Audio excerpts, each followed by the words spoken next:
I've known you, Carl, for I think it's almost since the beginning, maybe 8 years, 9 years at least. So we've known each other almost the time of your 10 years running LRG. I think you were newer at starting your own, maybe in a couple years when I met you. And I met these guys through a friend, Chris Ortiz, and then I initially got to connect with your wonderful wife, Nagin, who runs the business.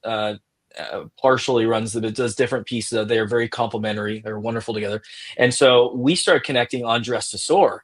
And Carl and Nagin were our most generous and wonderful supporters. Nagin is a stylist, and she helped out hands on. Carl would come to the events and support us financially and do all those things. And they made it possible for us to develop this organization serving vulnerable teens in foster care called Dress to Soar. And so they've been in business 10 years. Fun fact about Carl, I didn't even know this. You keeping things from me, man. You were a semi-professional competitive wakeboarder. That's wild. I had no clue. So, but such a cool fun fact, and just an amazing mortgage company built on solid values, like most just authentic people I know, and I just love connecting you to people that I know with who need a mortgage, because I've seen your high quality efforts and your expertise and how much you guys care about your clients. So honored to hear more about your journey, your story, what you're passionate about, like what's gotten you here, and how the family dynamics running a business with your wife. You can teach everybody some tips on how to do that effectively, because I know that's not an easy thing to run a partnership, whether you're married or not. So please, love to take it away, and Dom will be managing some of these questions, and I'll be popping in with my invention at times here, and just unlock some of these this wisdom that you've got wrapped in that head of yours, that a beautiful coif of hair underneath that. Yeah, Carl, to second what Justin saying, we're super happy to have you here and have you on the podcast. But perhaps you could just start with taking us through your origin story. I mean, I feel like most people growing up, they don't necessarily think like, hey, the mortgage industry is super exciting. That's what I want to do someday. So would love to hear you start with your origin story and how you came into this business in the first place. Yeah, and I'll touch on the wakeboarding thing because I have always been into sports. So sports has been a really big part of my growing up, and learned a lot of discipline, and I like extreme sports especially. So just like the risk taking, and I think that's also translated into business. But yeah, just really enjoyed that season of my life, being a little bit younger and going through those experiences as an athlete. So but yeah, and wakeboarding is like crazy now. Like the amount of talent's just like any other sport. It just always goes up and up and up, as the years go on. So I went to Sac State. I got my degree in business administration. My concentration was accounting. I guess in a way you could say it's focused, but like when I went to college, like my first semester, I was like, I got to pick a major. And I knew I liked business, and I really wanted to be a CEO or be something in leadership. And I knew that that I wanted to do that. And so I went to my counseling appointment with my sister, and I said that, and they're like, well, I don't know, what you need to do. But, as far as like options go, you'd have the most options if you got your degree in accounting. And so I was like, okay, sign me up. So that was my decision on for my major. Was like literally first time I sat there, I was like, accounting it is. That's what we're going to do. So then I actually didn't do very well in my last couple of years of high school. I had just a lot of, this could be a whole nother podcast, but anyways, yeah, had some things I struggle with and whatnot. And so when I started going to college, I just really leaned into it. And fortunately, my sister was like the best mentor for me because I didn't have all the best influences at the time. And she really believed in me, really helped me. And I did really well. And once I got to college, I did really well, got really good grades. And then I transferred to Sac State. And then that's when I actually went into my concentration, for accounting, but I was planning on that. And then when I graduated, I was going to go I was in an accounting fraternity, which is was sort of like a nerdy fraternity. Nothing against, it was Beta Alpha side, nothing against the fraternity. I thought it was awesome. It was co-ed, like just basically it was to get jobs. And I was going to go work for PricewaterhouseCoopers. So it was kind of them and like maybe KPMG were the two like big four. And I just felt like it wasn't going to be as good a fit as if I went into banking, because my sister was already working in banking and she was doing pretty well. She was doing mortgage too. And so it was kind of honestly, it was a little bit of a financial decision because the starting salary in public accounting was very low at the time. And it was a lot of hours, big commitment. And so I decided to go into banking because I knew I was going to make more. So that was kind of my initial reasoning. And it was also, I thought it was going to be easy to get hired, but I went through a round of a few different interviews and didn't get hired. And then I finally got hired, but I had to move. So I moved to Elk Grove, which isn't that far. But when you grow up here in Roseville or Rockland, and then you're all of a sudden kind of on your own out there, it was a little bit lonely, but it was a good experience, kind of going off on my own and working out there. And I worked for Washington Mutual. So you guys remember the bank Washington Mutual? They were the largest thrift savings bank at the time. So really big, really great company. Honestly, great company to work with, great place to start. I actually had to get my Series 6 and 63. I'm sure you'll probably appreciate that, Dominic. Life insurance license, got to get trained in mortgage, and they basically just let you sell anything. And so I realized that I really liked mortgage. I just really liked, going through a lot of people were refinancing. That's not as big a thing at the moment, but back then, all the way up until a few years ago, refinancing, helping people structure their debt. So I really did enjoy that. I feel like I have had I had a pretty good upbringing from my parents and had a good head on my shoulders as far as managing finances. So that was a little bit of an innate thing for me. And then I was at Washington Mutual, which then the whole mortgage meltdown happened. So this was 2004. So I graduated in 2004, started working in banking in 2004 and also doing mortgage. And then in 2008, we had the collapse and everything. And then Chase actually bought Washington Mutual, or took over Washington Mutual. And then I worked for Chase for 4 years. So in sum, I was there for 8 years. And then my sister and I actually worked at the same bank. And so we both decided to leave together and we went to work for Paramount Equity, which is was a really great company. They're now Good Leap, but anyway, back then they were Paramount Equity. The three owners were three pretty young guys, like entrepreneurs, like just really stand-up guys. And so that kind of like put a little spark in me. I was like, hey, if they could do it, I could do it. And I really, appreciated what they had built and what they had done. And so, really for the 3 years, I was there for 3 years. For the 3 years I was there, I was sort of like trying to do the best job I could, doing a good job as a mortgage originator, but then also like thinking, what are the steps I need to take in order to go off on my own? You know what I mean? And to go from banking like 3 years before to like off my own, that's like a huge leap. You don't see a lot of bankers tend to be more conservative. So perhaps it was a little my extreme sports, nature to me that I like a little bit of thrill, a little bit of risk.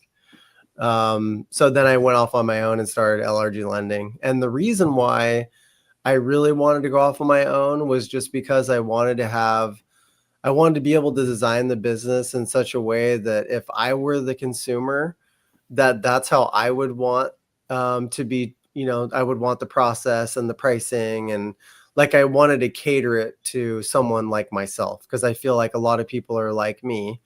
And so that was really my initial thought, was like, I want to have control over this end to end because I feel like I could make the customer experience better.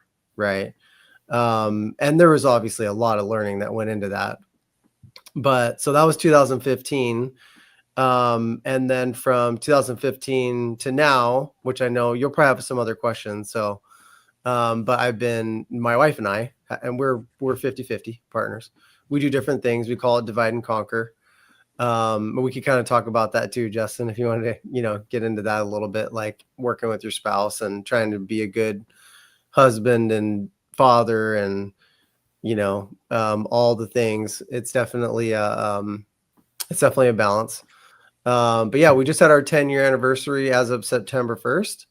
And so, yeah, just excited to see what the next, 10 years has for us. And yeah, I guess that's it for now. And you probably have more questions. So Yeah. No, absolutely. yeah. No, thanks for taking us through that. I mean, that process of, working for someone else to establishing your own company. Can you tell us a little bit more about that and how you're able to navigate it successfully, and things that you're doing to continue to grow and expand your organization? So I think the way I did it, I would have done it differently. So I'll start with that. And I think that any business owner would have, certain things that they might, oh yeah, I wish I'd known that. So like I was, and I actually did take my time. So I think there's this kind of fine line between, like, if you listen to a lot of really successful entrepreneurs, they'll say you just got to do it, which is kind of what I did. But I think that there's a certain amount of preparation and strategy that is really helpful if you can lay the groundwork ahead of time and know exactly, and which that's where you come in, Justin, right? Like a lot of that ahead of time then can save you a lot of time in the future of trying to regroup and pivot, right? And so for us, or for me, kind of getting things set up, a lot of it was just licensing, and a lot of it was just doing it, just like really my mom has a saying, and I use it all the time, but she says sometimes you got to jump off a cliff and build your wings on the way down. And so I feel like that's really what I've had to do. And depending on your grit, right? Because that's probably one of the number one most important things as an entrepreneur is being tough. Which again, sports kind of comes into that too, I feel like, to help with that strength. But having that grit really can help you not fail, even though you're still falling down the cliff and you're building the wings and you're like, no, no matter what, like I'm gonna make this work, right? So I mean, as far as actual steps, all the things you would expect, figuring out how you want your company to run, maybe an idea of the size, the name, the colors, like all of that sort of thing, which are kind of a given.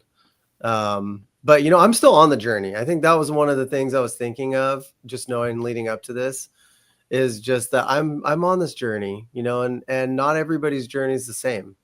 Some people, they know exactly what they want and then they jump into it, and like that's great. And then others don't know what they want and they fail. And then you have people like me who are just, I'm very cautious. Even though I'm willing to take some risk, I am very cautious about things. And so I'm willing to let it take a little bit longer. And I think for me too, the wisdom that comes with that and that I've learned is that I want to follow the Holy Spirit, and I want this to be something that's not, coming from me. And I struggle with that because I want to control everything and I want to take credit for it and all of that, right? But I know that that's not how God wants it for me. So I'm kind of in that state with my business where I'm just praying for God's leadership and to be, wise, more wise every day, and always learning. So Well, one of the things you brought up there, and I can tie it back into homes, which is always fun to make since this is the real estate homes thing, is, it's like a lot of times people want to build a mansion really quickly right off the bat. There's like, I just want to build this huge thing. And what you're talking about and what I see as being the most successful is like, you got to build a solid foundation, right? And then build a nice house you can live into, which is building building the business to begin with, but then iterating, which you guys, I feel like, have done a really good job of, like, iterating, pivoting. Oh, are we at a point where we can add another bedroom onto the house? Okay, we'll iterate and we'll we'll add that. Can we add another, another guest house in the backyard? Okay, we'll do that. Or do we need to like scale back? Like, it's being able to identify and just pivot and iterate based off of continue to take action, but not necessarily going blindly forward, but looking at the whole picture and using the Holy Spirit, making those right decisions. I think that's what I've seen in how you guys have ran your business, your foundation of values, and you build a team around you that's been really solid, who trusts you and has loyalty, and just how you've done it. I feel like you guys have done a good job of being able to do that. You're not the biggest team, you're not the biggest company around, but you've built a really solid reputation and a really solid business. Thank you. Yeah, what I would kind of piggyback off of what you said with building the mansion, and I'll give you a little bit of background too, is I did scale a lot more than we are now. And we kind of, with the market and everything, kind of broke the business back down. And I had asked an entrepreneur client of mine that I hadn't talked to in like 7 or 8 years. And I just picked his brain. I was like, what are some tips that you give me? And he was he owned a software company, and there was a program that they had created. It was something with like making payments for schools or something like that. It was like a big deal. And they had spent $1 million on the development of the software. And then they realized that like out of a, A to F, it was like a D plus, it just wasn't, it had some serious flaws, and they had to end up scrapping the software in its entirety and starting over. And I think that's where grit comes in, like if you go, okay, I want to build the mansion, and then you build the mansion the wrong way, then you got to be tough enough to break it down and rebuild the mansion. You know what I mean? Now, it'd have been a perfect scenario. You're going to have all the architecture, and you're going to build the mansion, and everything's going to go perfect, right? I mean, some things are always going to go a little wrong, but like, everything's going to go pretty good. But then there's other times where like you build the mansion, it's like, you know what, this is just not how I want to run the business. You know what I mean? And then you have to break it back down, and you got to rebuild it. So I'm in kind of the rebuilding phase, and I really don't want to lean into scaling until I'm 100% sure exactly how I want to scale. And it's not all financial for me. Like I'm 44 years old. It's not about the money for me anymore. And it's not even because of my success. It's more like I value time, and I'll weave it into the family and whatnot. Like I value that so much more than I value the income component to it. I want to make an impact, and that starts with your spouse and your kids, and then it's kind of broadens into the community and whatnot. And I'd rather be known for that than like, and I'd love to have both. I'd love to have the scaled business and everything, but I feel like I'm at that juncture where I'm just like, and call it a midlife crisis if you want. I think it's a good one though. Just that saying, hey, what's really most important for me? And what do I really enjoy doing in my business? And like, I actually enjoy working with customers. I do. Like, I don't know that I would want to be completely detached from that. So like if you're a cake maker and you just like love making cakes, well, maybe you don't want to scale yourself out of like making cakes too. If you want to make some of the, the more elaborate cakes, then make the elaborate cakes because that's what you love to do. So there's a function of being an entrepreneur where you need to, I think go back to, instead of it always being about the money, because like eventually a business isn't going to succeed. If it's all about the money, you're going to get burnt out.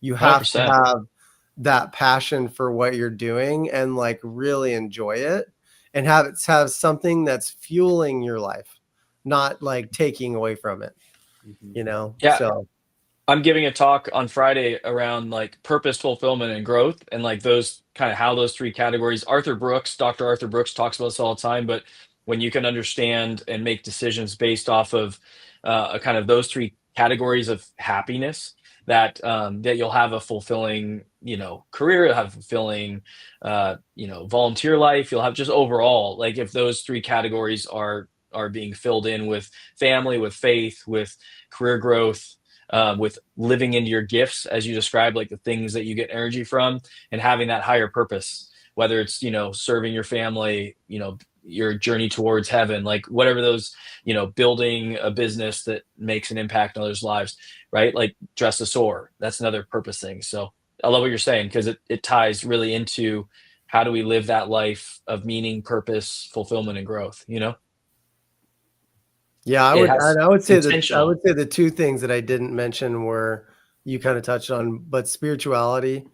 So making time for that and making that something that's important. And then also your own health and wellness, your Yeah. own fitness, your diet, like all the things that just make you feel better and give you more energy. Like that's something that I have not done the best job of over the last 20 years. I feel like I've done a pretty good job over the last few years, but the last 20 years, it was more just burn the candle at both ends. And it's like to one end, like you can't do Mhm. that forever. And so you've got to figure out a way to take care of yourself first, because you can't take care of everybody else and have everybody else relying upon you if you're not taking care of yourself. You know what I mean? So, and that's spiritually too, because there's the emotional component and Yeah. how to deal with problems as they come up and not let it drain you. So, yeah, it could be a little bit of a roller coaster, but it's just being strong, and being able to deal with it. Yeah, you got to fill So, your cup too. You can have grit, but grit only goes so far where you run out of grit. Like there's a certain point where if you're not filling your cup and you're not replenishing yourself, you will burn out. And it's just not it's not a if, it's a when, if you're not. So yeah, I like what you're saying around filling it with family, with what replenishes you, with faith. That's great. And I've seen that in how you and Nagin, you're focused on Soraya's different activities. You take vacations, you take time, you grind. You are one of the hardest working people I know, but you take that necessary time to love your family, to serve, to have that time away. So that's a great example for others. thank you.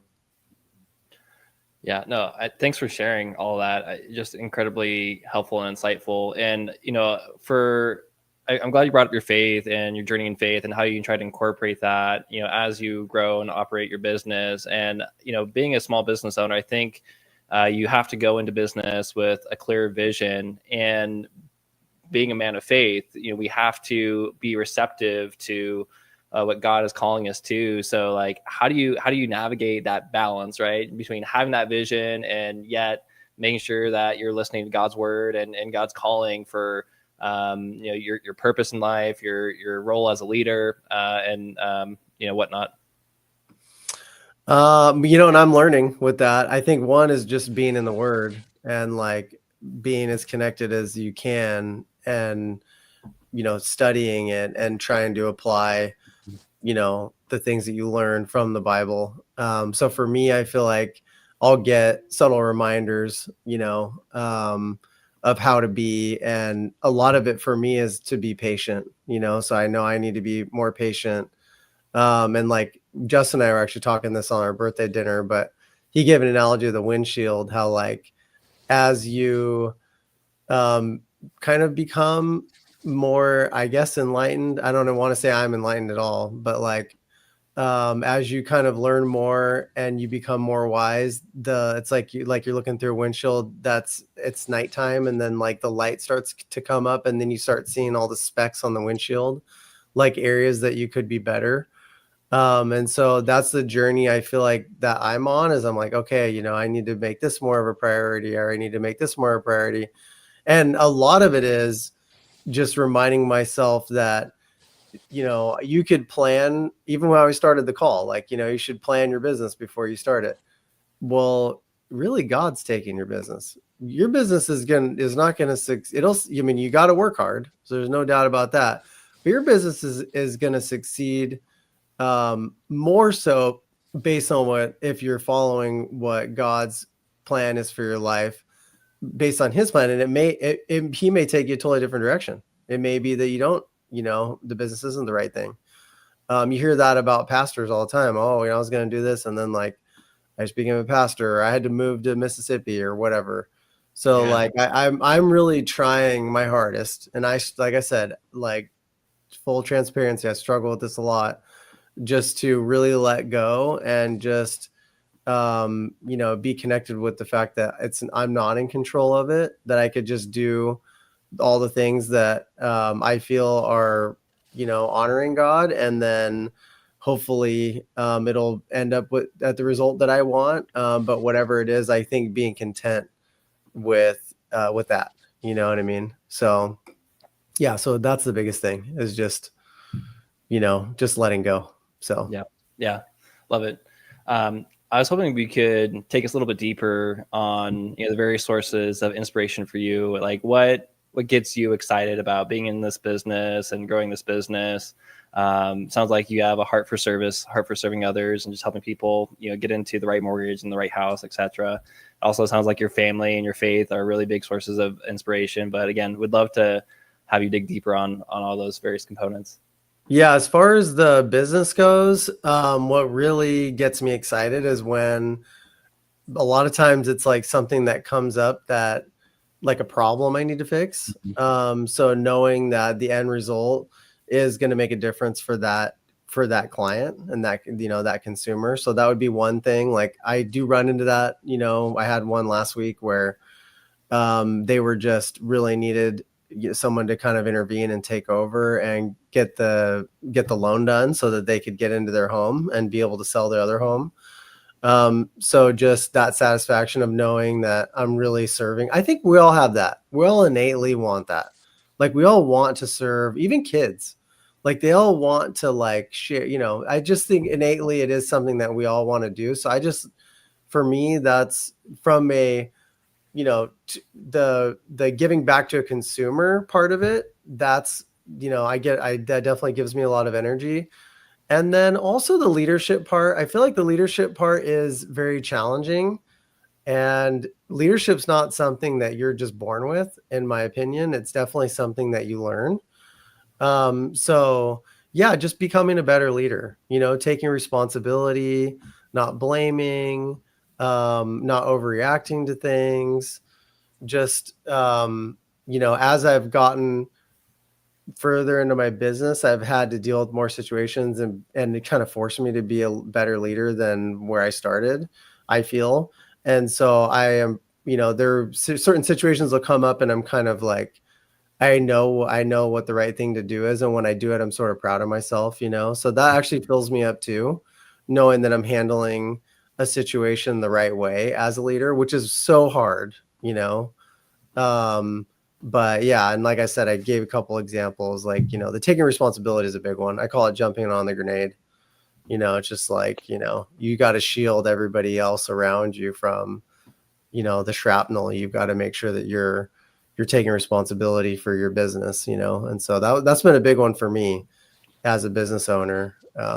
So Well, and what you're saying around taking responsibility, like, Patrick Lencioni, obviously one of my favorite people in the world, and he wrote his most recent book is called The Motive, and he talks about what you're saying in terms of you're not necessarily born with to be a leader, but like if you want to be a leader, you need to be a responsibility-based leader, and that's basically saying servant leadership.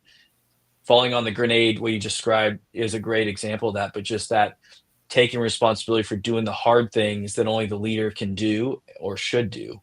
So it's great. Some of those examples you gave tied perfectly into that concept, that is to be a good leader is to be somebody serving others and taking responsibility and doing the hard things that nobody necessarily wants to do, but the leader has to set the example in doing. So well yeah, said. I think sometimes too, there's, examples that you might see where it's really effective leadership, but it's still not the right, it's, it's not the right way to lead, right? It's not the right way to serve people, because there is there's dictatorship type leading. And like, I don't agree with that. Just in general, right? As far as like, because I've worked in environments where it was more like that, and it wasn't as, taking responsibility and servant leaderships. There's certainly different ways to do it that are effective, but I think it's learning, and maybe to some degree it's a personality thing too, but I think learning what leadership is, being true to yourself, right? And yeah, sorry, go ahead. No, I was just gonna say, I think it can be effective in the short term to have that type of a tyrannical, like, like command and control leadership, but it's not sustainable in growing a really dynamic and effective organization that really builds people. It can build loyalty, or not, it can build like people to do what they need to do, and to, but I don't think it can build what responsibility, servant focused leadership can do in terms of really growing passionate, loyal, dynamic employees who want to grow with the company. Yeah, I think, with leadership, there is a time and a place for different types of leadership too. So there's different circumstances. Sure. And you certainly need to be strong. Like, there's no doubt about it. You need to be strong. You need to be assertive. But yeah, and that's where, it's something that you learn. A lot of it for me, I've learned from actual circumstances. And so, yeah, I think and that's anything in my life. I feel like I got to learn. I got to learn it the hard way to really learn, but then I really learn it. So it's a good way to learn, just Yeah. life will teach you. I forgot who said the quote, but it was like, life will teach you everything you need to know as long as you can live long enough. I forgot who said it. It was maybe one of the Beatles or someone, but anyway, I've always Totally. remembered that because I think it's true. You just have to be a good listener. You have to listen to the feedback, and then you need to, you know, shape your behavior around that feedback. So that's what I'm And, trying to do always, this ties into LRG with some of your core values, but it's like truth and love. Like, if as a leader, if we're not meeting that person with both truth, like calling them out on the things that they need to improve on, but at the same time weaving it with love, that they feel like you are out for their good. If you make what you about one or the other as a leader and not both, you will have not as good of an outcome. Because it just creates a dynamic where the relationships break down. yeah, totally agree with that.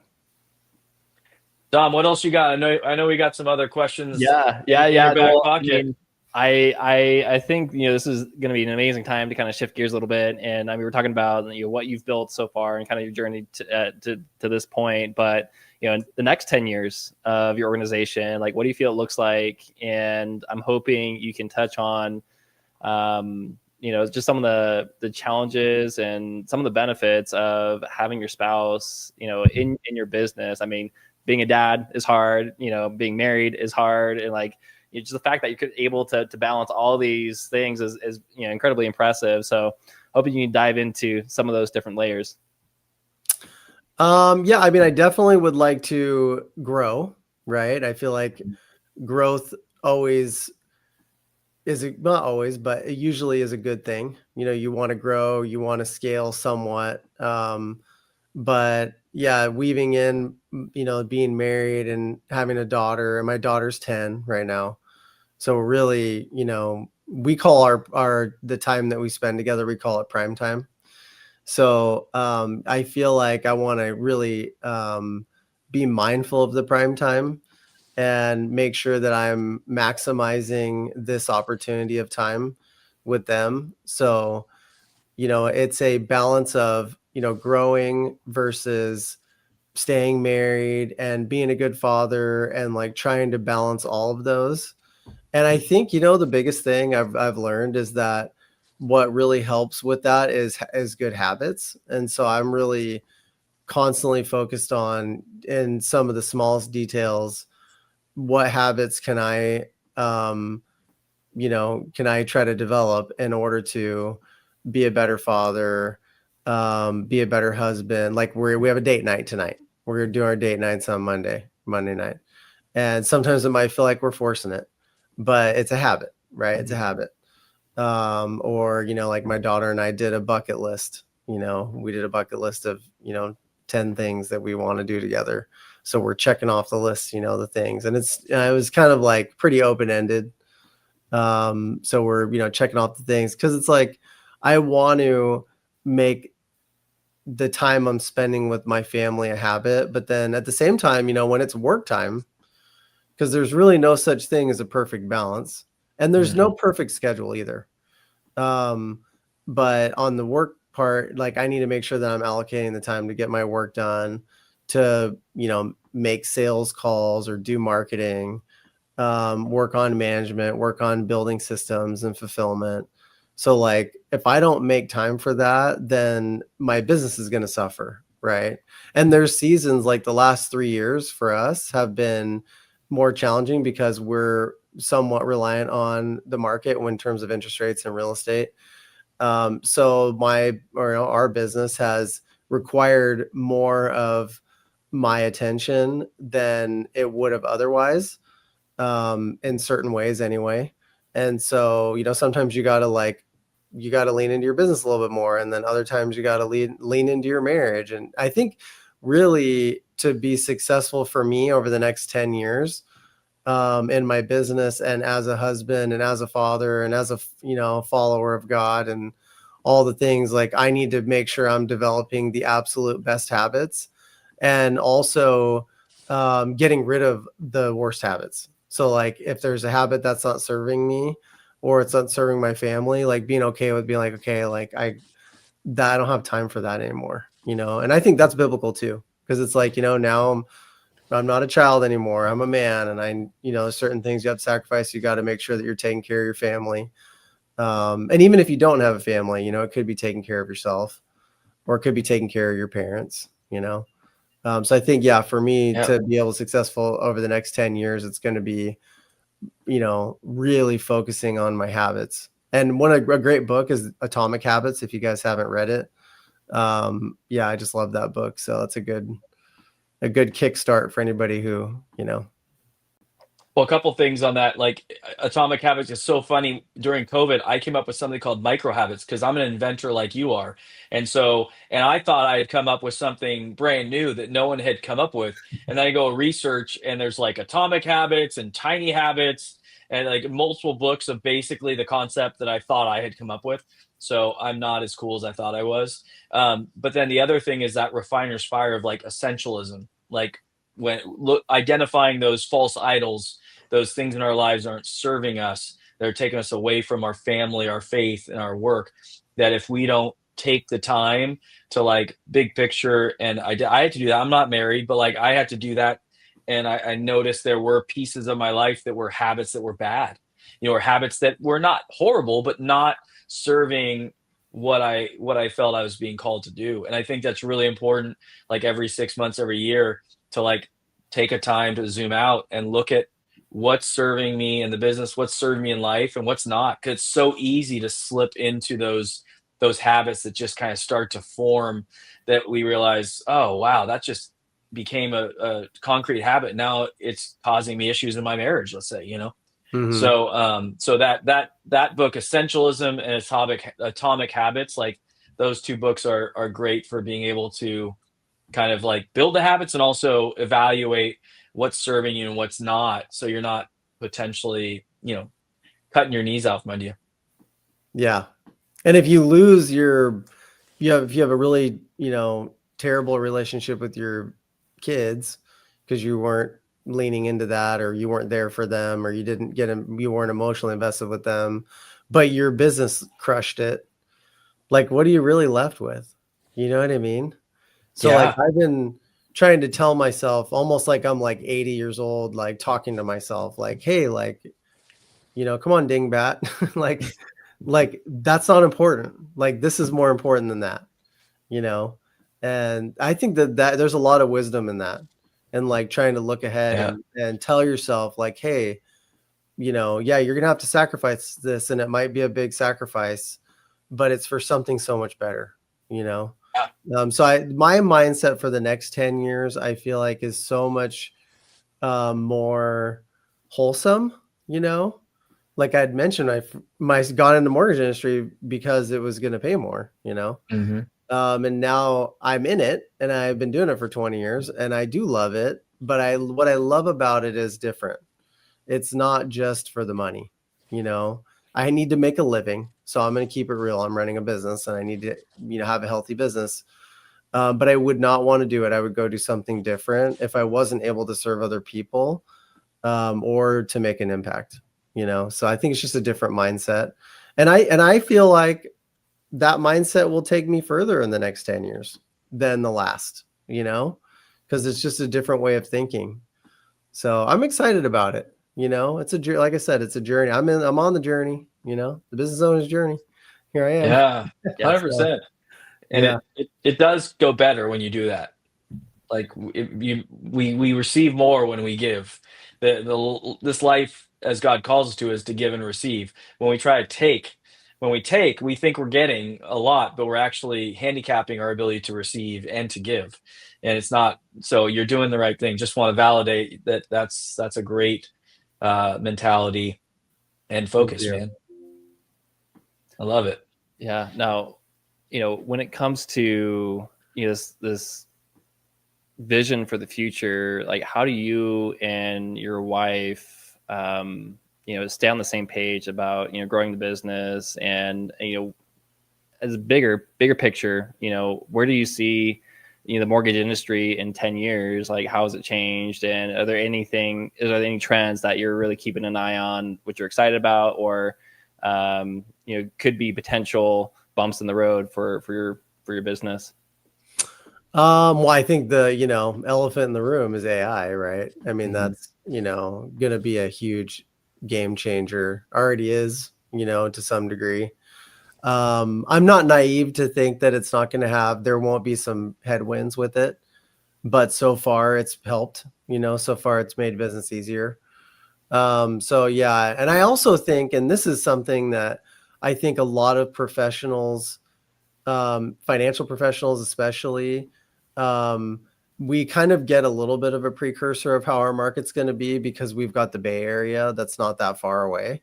So like how they do business is, at some point going to be how we have to do business too. And so I've always got that in the back of my mind, that like I've got to follow what the Bay Area's trends are. No, we're not the Bay Area, but I know that we're always like a few years, maybe like 5 years or 10 years behind. So I'm kind of like seeing the writing on the wall there too, in terms of, margins and efficiency, and also, scale, like homes are going to cost more, homes are pretty expensive here, but they're going to be even more expensive. And that's a good lesson for, buyers, first time home buyers. And because I think that's definitely, of course I don't have a crystal ball, but I think that's true. So I think, looking ahead, and that's where you have to be careful scaling too. Because if you scale something and you're not able to zoom out, and you're not able to see some of those potential challenges ahead, then you could scale something that's really hard to unwind. And one saying that I've learned that I love is you can't put the toothpaste back in the tube sometimes. So like, you got to be really careful that you're not scaling something where now you have all this overhead that you can't afford because the business changed. You know what I mean? So what I've really leaned into for our business is that, and I actually mean this, I really do. I feel like I am so grateful. I'm living the American dream. I'm a business owner. I have a family. I have a healthy family. We're, pretty known in our community for what we do, and then we're known for doing a good job. And I'm like really proud of that. And if that's what our business is meant to be like the local, mom and pop mortgage brokerage, then I'm content with that, you know. And maybe it's one of those things where like I remember before my wife and I met, I hadn't really dated anybody for like a year because I was working and like just trying to get in the right headspace. But it was like when we met, I was so ready. I was like so ready to meet her. You know what I mean? And then boom, there she was. And so it was like I feel like maybe that's how business is too, like you just have to really there's a difference between being like you can still be hungry and content. And so I'm hungry because I feel like I want to do more and I want to be able to give more and I want to thrive in that way. But I'm also content from like an ego standpoint. Like I'm really happy with where our business is. I feel really good about what we built. Um, So yeah, I don't know if that answers your question, but Yeah, no, I mean, I had kind of a longer question, but yeah. let me back up a little bit, and I'll dive into it, and I'll give you a specific example. So, my wife and I, we have 5 little kids now. At this point, we celebrated an anniversary. This was a couple years ago, and so we drove down to Napa for the day, and it was just the two of us, and like from a relationship standpoint, our life had just been like so intense and so busy, and we're like, out in this beautiful winery, and we're just kind of looking at each other like, okay, what do we do now? And because like all of our conversations have been about, our business, the business, that I own and run, and been about the kids. But like, it was like hard for us to, just like really, take that step back and just reconnect just as individuals. And then like, furthermore, just have that joint understanding and those conversations about where we want this business to go and be in the next 10, 15, 20 years. So as you mentioned before, like we're all on this journey of being a business owner. So I don't know, all that aside, interested to hear about any strategies you may have developed in like communicating with your wife, especially given the fact that she is in the business, and how you guys maintain that connection and stay on the same page. Date nights for one, right? Yeah, date nights, which are just for us connecting, not really business. Try to not make it business if we can. But also therapy. I mean, we see a counselor once a month. I feel like that's a really good habit too, to have that third party who can help lead you and may also keep you grounded and that you can learn from. That has been like huge for us. We've had the same counselor for I think like 7 years or something. So yeah, a long time. And he's amazing. So yeah. And then, yeah, as far as like connecting to figure out growing the business, we're still learning that. We, like I said, we divide and conquer. She does more of like the administrative things, and I'm more on like the sales and maybe logistics, the actual fulfillment part. But yeah, I don't know that I would say we're about 90% on the same page. And I think that this is reality too, right? A lot of times you're not going to always be 100% on the same page. And so, I mean, one thing that I know we're getting probably close on time, but one thing that I've learned that recently that is profound is that, like inflexibility can actually be really good for business, or I should say being very disciplined. But when it comes to relationships, it's actually flexibility is a better quality. And you have to have good habits and disciplines for both. But I have found that, having that flexibility with my wife, especially, has made working together so much easier, because it's hard working with your spouse. You have to be flexible, and there's more duties. Like, she really is more of our house manager. So she like leads the house in terms of scheduling, and my daughter, and just, yeah. And I don't know if that's the same way for you, Anton or Dominic, sorry. But that's how it is for us. So, yeah, I mean, I think the flexibility part has been a really big piece of it.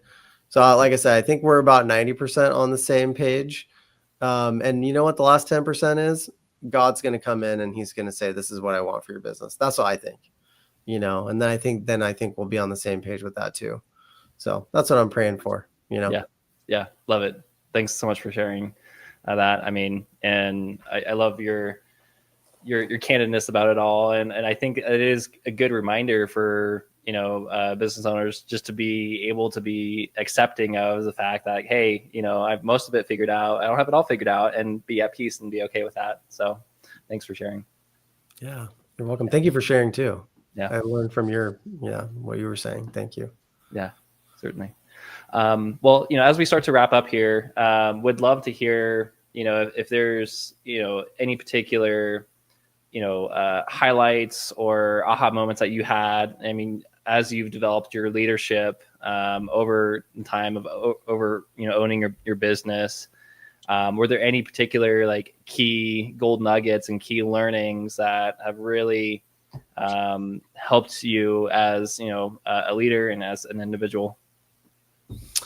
I would say the biggest aha for me since I started my business, which hasn't only been for my business, but it's been personally, has been, and this is going to totally go against what I just said, but has been setting boundaries. So, you know, what that means is different for different people, but it could be setting boundaries with clients. It could be setting boundaries with, family too, or extended family, but just, you know, really determining what I'm okay with and what I'm not okay with, and being at peace with what other people's reactions are not, I didn't cause that. Like if it's a boundary for me, then that's okay. And like what I found is that if the boundaries are reasonable, then you'll attract the people who actually respect you for setting those boundaries. So I think that that has been, personally and professionally, has been the biggest thing that I've learned. And actually learned, I read a book called Boundaries in Marriage, but um, and it just applied to everything. But it was, is it Henry McLeod? Is that who it is? Henry McLeod? I think it is. Cloud and Townsend, they did the Cloud and main Townsend. boundaries book, but Yeah. they must have done one for marriage as well as Yeah. separate. They have the boundaries one, and then they have the boundaries in marriage. But yeah, Phenomenal, it was phenomenal. just great. Yeah, it was so great. And I felt like I really needed to learn that in my business, you know. And again, boundaries are different for different people. Like I have a pretty regimented morning routine. And so there's days where I might not get in until 9:30 or even 10. But then depending on my daughter's dance schedule, because she's a competitive dancer, I might work until like 7 or 8 o'clock because she's dancing anyway. So I'm kind of balancing it out so that I could be home with them in the morning and helping get things ready. So, you know, it doesn't mean that you're not going to, it doesn't necessarily mean, okay, I'm off at 5. It might mean that. It might mean, hey, I'm off at 5. It's prime time, family time, Blue Bloods dinner, whatever that is for you, you know. But it doesn't necessarily mean that. Like it could be whatever your boundary is. And so, yeah, that's been a really big thing for me. And that's not just to be successful in business, but that's also to be at peace with what you're doing and feeling good about what you're doing. So, yeah, I'd say that'd be my number one thing. Amazing. No, thank you for sharing. Justin, I'm going to pass it over to you. And anything we should circle back to?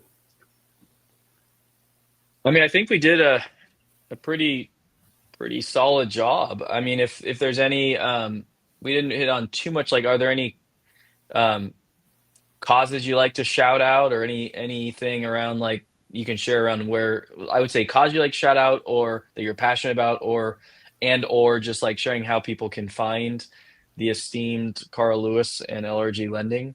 I don't have any other big questions to ask. I feel like we did a good job of kind of getting to some of those cool topics, and so.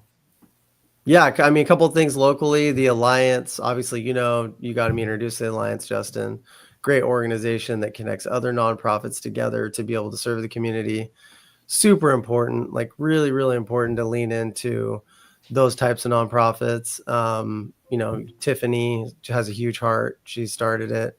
That was my attraction to you, Justin, was just your heart for serving. And that's how we met. So, also, I think William Jessup, you know, I really feel like that college is a special place. It really is. What a great, how lucky we are to have that school in our community.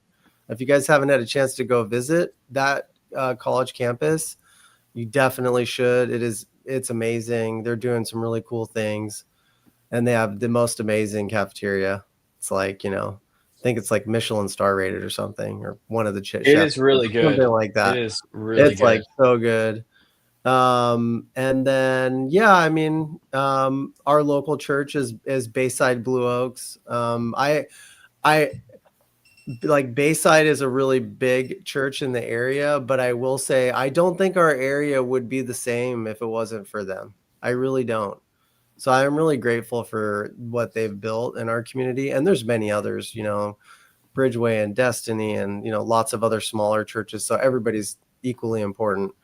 But yeah, that's been the Bayside Blue Oaks community has been something that's been really transformational for our family, and also helped with the upbringing of Soraya, our daughter. And so, yeah, I'm really, you know, really passionate about that too. And then you could find me. I'm working on it, trying to get better, but I've got Finance with Carl as my Instagram, LRG Lending. We could go to lrglending.com as our website.